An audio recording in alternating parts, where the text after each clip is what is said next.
Сайн байцгаана уу? Үл үзэгдэгч сувагт автоморил. Эдийн засаг бол бидний амьдрал, нийгэм, дэлхийн ертөнцийг бүрдүүлдэг үл үзэгдэгч хүч юм аа. Гэхдээ энэ бүхэн хаанаас эхэлсэн бэ? Бид хэрхэн энд ирсэн бэ?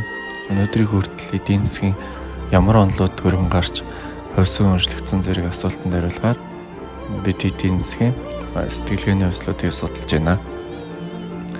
Эдийн засгийн эцэг эгддэг Адам Смит болон Карл Маркс зэрэг маш олон эдийн засгчид өнөөдрийн хүртэл хүндрэлтний эдийн засгийг өөрсдийн үзэл баримтлалаар удирдах ёстой хэмээсэн байдаг ч өнөөдрийн хүртэл аль замыг сонгосноор хамгийн сайн хөгжилтөө очихыг бид олоогүй л байна.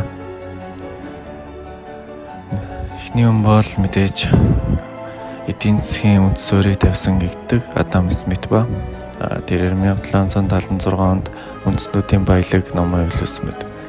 Энгийнээр хэлэхэд түүний санаа таамаглал нь хүндрэлтэн байглаасаа өөртөө үйлчлдэг бөгөөд өөрийн ашиг сонирхлоо биелүүлэхийг эрэлхийлж байгаа цагт бүх бүтэн нийгэм улс орондоо ашиг тустай гэсэн санааг дэвшүүлсэн мэт. Уг санаа нь хүмүүс өөрсдийнхөө төлөөл амьдарч хоорондоо өрсөлдөж илүү их баяжиж ашиг олохын тулд илүү сайхныг бүтээж сайн чанартай бараа бүтээгдэхүүнийг үүсгэснээр тухайн бараа бүтээгдэхүүний үнэ нь эрэлт нийлүүлэлтээр л тогтож зохицуулагдсан үнийг нь үл үзэгдэгч гар хэмээх тийм жам ёсны зүйл өөрсдийг нь зохицуулж сайхан нийгмийг бүтээн гэсэн санааг илэрхийлдэг ба мөн тэрээр төр хамгийн бага оролцоотойгоор ерөөхдөө зах зээлд огт оролцохгүйгээр байх юм бол өрсөлдөөн инновацлог байдал, шинэлэг байдал илүүтэй хөгжиж тэм чөлөөт зах зээл үүсч бий болно гэдэгт итгэдэг байсан. Тэгээд түүний онолыг капитализм гэж ерөөхдөө нэрлэдэг. Мэдээж юм бүхэн хоёр талтай байдгийн адил Карл Маркс гэдэг эрхмэн капитализмыг шүүмжилсэн тийм Das Kapital, коммунист тунхаг гэсэн тийм номоо явуулсан байдаг. Тэгээд түүний номны уг санаа нь бол капитализм нь ажилчдыг үргэлж төмөлжиж тэгээд хөдөлмөрийн үнэлэмжээс тийм ашиг олдог гэж түүгээр нотолсон байдаг.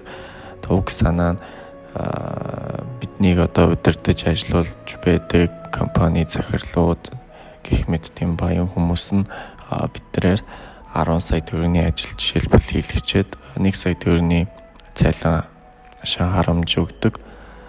Ингэснээр одоо түүнийхэн зүрүүгээр асар их хэмжээний ашиг орлого олох тийм боломжтой байдаг хэмээн шүүмжилсэн байдаг ба бидний нэрлээд өгдөг цалин гэдэг зүйл нь яг өөрсдийнхөө хийж бүтээснийхээ яг тэнцүү хэмжээний ашиг тийм цалин аавна гэхээс илүүтэй бидний дахин мөлжгийн тулд өгж байгаа тийм хоол хүнс гэж ерөөхдөө ойлгож болно гэсэн үг. Тэгээд марксизмын онол нь бас нэг хэлдэг санаа нь хүний оюун ухаан тарих нь зөвхөн одоо тийм материалаар ерөөхдөө удирдагдж байдаг. Иймд ерөөхдөө тухайн материйг эзэмсэн хүмүүс тухайн хүмүүсийг ямархуу юу бодож сэтгэдэг гэдгийг удирдах байдаг гэсэн санааг хэлдэг. Энэ нь нэг хүүхэд жишээлбэл тийм баян айлд байдаггүй, тийм идэж уудаг тийм хоол хүнс нь тийм сайн хоол хүнс биш. Тэгээд өмсөж зөөсө хувцсан бас тийм үнэтэй биш. Тэгээд орчин нь цэвэр агаартай биш. Тийм байнгын утаа бохирдол хэрвээ тийм орчинд байгаад гэрэлтүүлэг муутай ч гэдэг юм уу те одоо гэртээ харих зам нь ингэснээр тухайн хүүхдийн оюун ухаан бодол сэтгэж байгаа нь яг тэр хэмжээгээр дорогдож байдаг гэсэн үг. Хэрвээ хүүхдийг тийм сайхан орчинд үргэлж байлгадлах юм бол тэр хүүхэд илүү их ухаалаг ерөөхдөө эрдэм мэдлэгтэн болох магадлал нь ихсдэг гэж хэлж болно. Иймд Марксийн үзээд байгаа баримтлал нь ерөөхдөө капитализм гэдэг нь бол тэгээд ашиг олох гэсэн хүмүүс ерөөхдөө өөрсдийнхөө хүмүүсийг удирдаад өөрсдийнхөө ерөөхдөө тэр нийгмийг удирдах тийм явдаг тийм тэгш бус байдлыг асар ихээр үүсгдэг тийм тогтолцоо гэж шүүмжилсэн байдаг. Карл Маркс гэдэг хүн нь амьдарч байх хугацаанд байнгын хүмүүсээс дайж зогтож өвчин зовлон ихтэй тийм ядуу буураагаар насыг эзэлсэн байдаг. Тэгээд түүнийг ерөөхдөө хүндэлдэг байсан түүний шүтэн бишигч бол Ленин нь бол түүний номон дээрх онолыг бодит амьдрал дээр хэрэгжүүлсэн тийм анхны хүн гэдгээрээ том байр суурийг эзэлдэг. Тэгээд Ленин нь зүйл толгой тус буюу Орос улсыг өөрөө удирдлагаар авч олон 10 жилийн турш тийм дэлхийг хоёр үзэл баримтлалд хувааж чадсан тийм төрийн хяналттай эдийн засгийг хэрэгжүүлж байсан тийм эрхэм байдаг. Тэгээд Лениний гол санаа нь бол нэгэнт капитализм нэм шудраг бус тэгш бус байдал үүсгдэг бол үүнийг удирдах ёстой зүйл нь төр юмаа гэсэн санаан дээр түшиглсэн байдаг ба үүнээс үүдэн социализм ба коммунизм гэх тийм эдийн засгийн онолоод дүгэн дэлгэрсэн байдаг.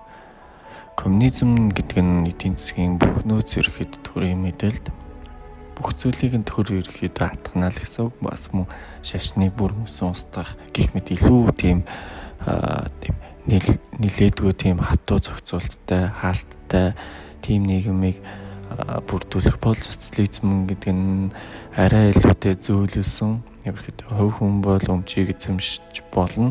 Гэхдээ тийм бүх аж үйлдвэр тийм үйлдвэрлэлийн зүйлсүүдийг бол төр ерөөхдөө удирдна. Тэгээд хүн бүрт бол бас өөрийнхөө төлөө улсынхаа төлөө хөдөлмөрснөөрөө бас тийм хожоог бол хүрдэж болно. Тэгээд бас шашинг зөвшөөрөх тийм эрх чөлөө бас өгдөг. Гэх мэтчлэн ерөөхдөө социализм нь илүүтэй зөвлөрүүлсэн тийм эдийн засгийн онол бол коммунизм гэдэг нь илүү хатуу бүх зүйлийг нь хорьсон тийм нийгэм гэж бас ойлгож байна. Дараагийн ярих хүн бол Джон Мейнард Кейнс гэх эдийн засагч буюу 20 дугаар зуунд их хямралын дунд үед тийм эдийн засагт дахин хувьсал хийсэн эрхэм байдаг. Тэрээр ажил эрхлэлт хүү мөнгөний ерөнхий онол гэсэн номдоо Кейнс хэлэхдээ тийм зохицуулдаггүй буюу Адам Смитийн хүн болгон өөрийнхөө төлөө амьдарч тийм нийгэм хөгждөг гэсэн зах зээл нь удаан үргэлжилсэн тохиолдолд тийм ажилгүйдэл эдийн засгийн зохисон байдалд хүргэж болзошгүй гэж үзсэн байдаг.